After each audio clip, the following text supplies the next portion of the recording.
Афганистан. Молодые мужчины облачились в паранджу в знак протеста против принуждения к тому многих женщин, выходящих из дома на улицу. Активисты кабульского протеста рассказали Радио Свобода, Радио Свободная Европа, что тем самым они хотели почувствовать, каково женщинам одеваться подобным образом. Протестующие обратились с этой проблемой к местной комиссии по правам человека. Армения. Десятки людей, проживающих в ветхих общежитиях, собрались в Ереване с требованием предоставить им новое жилье. Разгневанные протестующие из села Леноги дважды пытались проникнуть в главный корпус правительственного здания, но были оттеснены полицией.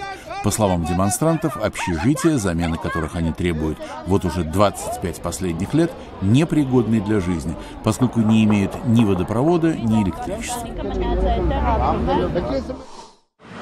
В ассамблеях пакистанских провинций Белуджистан и Хайбер-Пахтунхва прошли выборы сенаторов в национальный парламент. Члены ассамблеи и кандидаты на сенатские места собрались в Пешаваре на выборах, которые оппозиционные политики сочли фальсифицированными. Журналисты провели акцию протеста у ворот здания ассамблеи Хайбер-Пахтунхва в ответ на запрет для них сообщать о голосовании.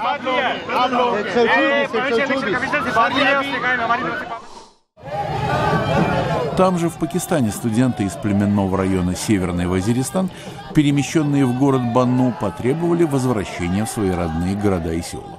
Более 1 миллиона жителей Северного Вазиристана, начиная с лета прошлого года, вынуждены были сняться с места после начала военной операции против талибов. Протестующие заявили, что правительство не предоставило планов их возвращения домой, что, по их словам, негативно сказывается на учебе.